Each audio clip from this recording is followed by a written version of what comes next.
Remix. ¿Quién puede domar la fuerza del mar que se mete por tu pena? Lo caliente del sol que se te metió y no te deja aquí a nena. ¿Quién puede parar eso que el bailable contra la vitamina? Y ese fuego que quema por dentro y lejos también te quiere. Una mano arriba, cintura sola, dando media vuelta y sacude duro. No te quites ahora, eso empieza. Mueve la cabeza.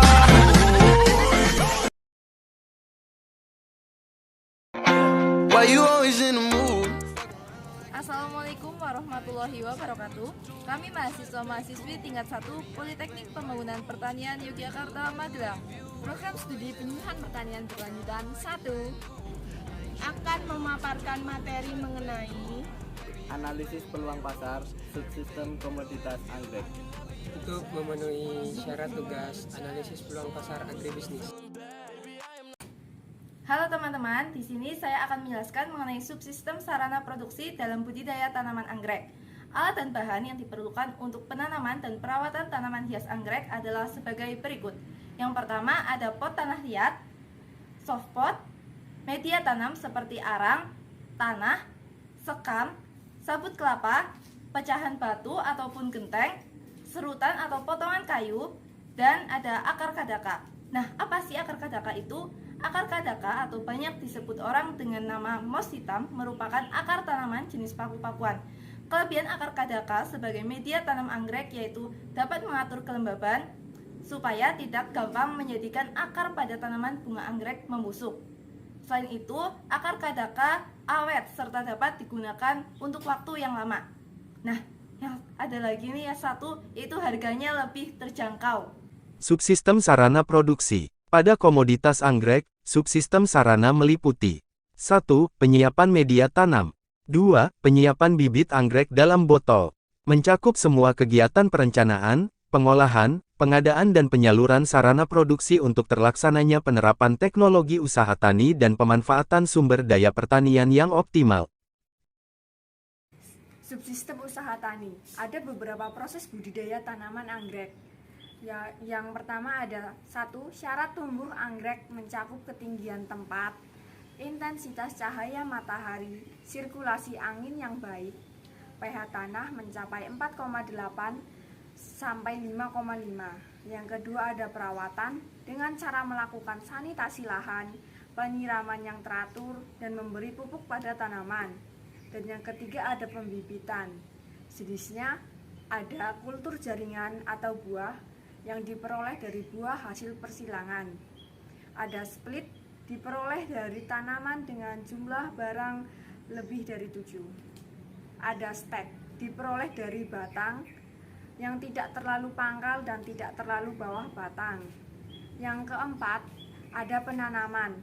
Penanaman melakukan pindah bibit atau aklimatasi dilakukan setelah umur tanaman kurang lebih 1 tahun setelah masa tanam.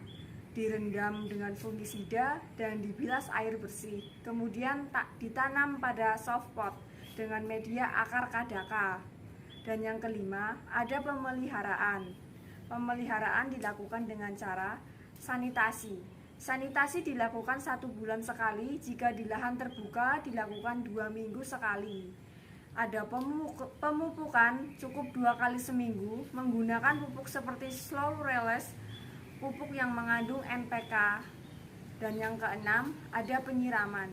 Penyiraman dilakukan pagi hari di bagian akar dan daun dengan nozzle yang dikabutkan. Jika media masih basah, sebaiknya tidak disiram.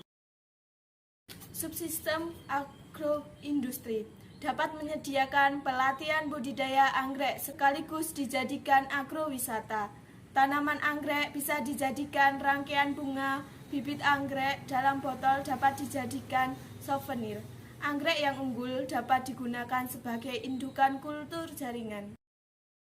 Subsistem pengolahan hasil dan agroindustri. Lingkup kegiatan agroindustri ini tidak hanya aktivitas pengolahan sederhana di tingkat petani, tetapi menyangkut keseluruhan kegiatan mulai dari penanganan sampai pada pengolahan lanjutan dengan maksud untuk menambah nilai tambah dari produksi primer tersebut. Untuk komoditas anggrek, penanganan pasca panen ialah pembibitan ulang melalui kultur buah. Pada tahap ini buah yang sudah masak akan dibawa ke laboratorium untuk proses penaburan dan hasilnya adalah anggrek berada di dalam botol. Selain itu, anggrek juga dapat dibuat sebagai rangkaian bunga untuk acara-acara tertentu. Subsistem pemasaran. Untuk yang pertama, pemasaran menggunakan media sosial. Untuk yang kedua, bekerja sama dengan penyedia jasa. Untuk yang ketiga, mengikuti pameran atau kompetisi tanaman hias. Perkembangan dunia teknologi dan informasi tidak hanya memberi manfaat untuk mempermudah mendapatkan ilmu pengetahuan saja. Tetapi, perkembangan teknologi dimanfaatkan oleh para produsen untuk memasarkan usaha dan bisnisnya. Salah satu teknologi yang digunakan tersebut adalah sosial media. Subsistem penunjang. Yang pertama, jasa antar barang untuk pemesanan di luar Pulau Jawa atau pemasaran melalui online shop. Yang kedua, jasa desain untuk pengiklanan. Dan yang ketiga, jasa pinjaman modal melalui kredit usaha rakyat. Sekian pemaparan materi dari kami, semoga bermanfaat untuk kedepannya. Terima kasih. Wassalamualaikum warahmatullahi wabarakatuh.